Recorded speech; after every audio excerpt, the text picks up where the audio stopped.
जय जिनेंद्र। तो आज हम बात करेंगे कि जैन लोग आलू, प्याज, लहसुन, गाजर ये सब क्यों नहीं खाते हैं। क्योंकि ये सब जमीकंद है। अब जमीकंद क्यों नहीं खाना? क्योंकि उसमें इतने सूक्ष्म जीव होते हैं जो हम बिना माइक्रोस्कोप के नहीं देख सकते। जैन धर्म का मूल सिद्धांत है कि किसी भी जीव की हिंसा ना करना। तो हम जमीकंद खा के इतने जीवों की हिंसा कैसे कर सकते हैं, वो भी सिर्फ और सिर्फ अपने टेस्ट के लिए। इवन साइंस भी ये कहता है कि जहाँ अंधेरा होता है वहाँ सूक्ष्म जीवों की संख्या ज्यादा होती है, क्योंकि वहाँ सनलाइट नहीं पहुँच पाती। और क्योंकि जमीन में सनरेज नहीं पहुँच पाती, इसलिए जमीकंद में अनंत अनंत जीव होते हैं। ये जो आप वीडियो देख रहे हैं, इन्होंने आलू के एक टुकड़े को माइक्रोस्कोप से देखने की कोशिश की है। तो आप देख सकते हैं कि इसमें कितने जीव चल रहे हैं। तो जरा सोचिए कि जब एक छोटे से आलू के टुकड़े में इतने जीव हैं, तो पूरे आलू में कितने जीव होंगे। और ये वीडियो है प्याज का। इन्होंने एक छोटी सी प्याज की स्लाइस को माइक्रोस्कोप से देखने की कोशिश की है। तो आप देखिए इसमें कितने अनंत अनंत जीव चल रहे हैं। कभी आपने सोचा है कि जब आप जमीकंद खा रहे हैं तो आप कितने जीवों की हिंसा कर रहे हैं? अब शास्त्रों में ये कहीं भी नहीं लिखा है कि आलू नहीं खाना चाहिए, क्योंकि आलू हमारी मूल फसल है ही नहीं। ये 500-600 साल पहले ही अमेरिका से आया है।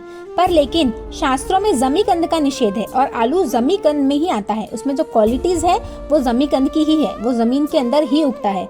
ऐसा कहते हैं कि व्यक्ति जैसा भोजन करता है वैसा ही उसका मन हो जाता है। जमीकंद खाने से व्यक्ति क्रोधी हो जाता है और उसका मन अशांत रहता है। उसका मन सिर्फ बुरे काम करने में ही लगा रहता है। जबकि जो शुद्ध और सात्विक भोजन करता है उस व्यक्ति का मन हमेशा ही शांत रहता है। उसे एक पीस का अनुभव होता है। उसके मन में दूसरों के प्रति दया का भाव रहता है। अब आप बोलेंगे कि जीव तो सब में है, आलू, प्याज, टमाटर, भिंडी सब में जीव है, तो फिर तो हमें कुछ भी नहीं खाना चाहिए क्योंकि पाप तो सब में सेम ही लगेगा। तो गलत। आलू, प्याज ये सब में अनंत जीव हैं और टमाटर, भिंडी ये सब में एक ही जीव है। तो ये तो पॉसिबल नहीं है कि हम किसी को भी ना खाएं, क्योंकि हमें अगर हमारा शरीर चलाना है तो हमें खाना तो खाना ही पड़ेगा। तो ये आपको डिसाइड करना है कि आपको ज्यादा हिंसा वाली चीज खाना है जिसमें ज्यादा पाप लगता हो, जिसमें समूह में जीव है उसे खाना है, या फिर कम हिंसा वाली चीज खाना है जिसमें कम पाप लगता है। शास्त्रों में तो ये भी लिखा है कि अगर लाइफ टाइम आप ककड़ी खाते हैं, लाइफ टाइम आपने ककड़ी खाई, तो उसमें जितना दोष लगेगा उससे कहीं ज्यादा दोष एक प्याज को एक बार खाने में लगता है। आपको ये समझना होगा कि हमारा जन्म सिर्फ खाने के लिए नहीं हुआ है। आजकल हम देखते हैं कि खाने का क्रेज इतना ज्यादा बढ़ गया है कि लोग दूर दूर से एक पर्टिकुलर चीज को खाने जाते हैं कि भाई हम ये चीज खाने जा रहे हैं, वहाँ पे ये चीज बहुत टेस्टी मिलती है। आपको ये जैन धर्म ये सब खाने पीने के लिए नहीं मिला है। हमने ऐसे ही अपने बहुत भाव वेस्ट किए हैं।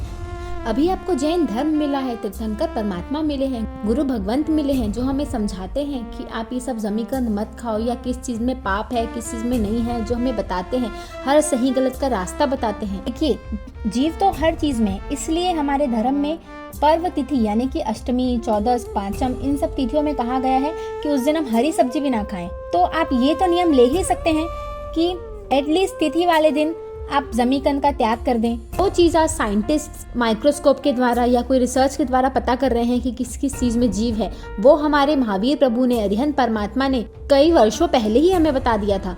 तो हमें तो बिना संदेह के उनके हर एक बताए हुए मार्ग पर ही चलना चाहिए, क्योंकि धीरे धीरे करके सारी चीजें साइंस भी प्रूव करता ही जाएगा। और आलू खाने से व्यक्ति आलू जैसा ही हो जाता है, अनेक प्रकार की बीमारियां उसके घर कर लेती हैं। और वहीं सात्विक जीवन जीने से व्यक्ति निरोगी रहता है, उसका मन शांत रहता है। तो मैं तो यही कहूंगी आपसे कि अगर आप खाते भी हैं तो आप हफ्ता दिन के लिए या महीना भर के लिए जमीकंद का त्याग करके देखिए। आपको खुद ही अंदर से एक एनर्जी फील होगी, आपको एक पीस फील होगा और आपको अपनी हेल्थ में परिवर्तन भी लगेगा। और जब कभी आपके सामने आपकी प्लेट में कोई जमीकंद रखा हो खाने के लिए, एक बार उस माइक्रोस्कोपिक वीडियो को जरूर याद कीजिएगा कि उसमें कितने जीव चल रहे थे। तो कोशिश करके जरूर देखिएगा। ये अनमोल हीरे जैसा धर्म हमें बार बार नहीं मिलेगा। परमात्मा की आज्ञा विरुद्ध कुछ कहा हो तो निक्षामी दुक्कड़म। जय जिन शासन।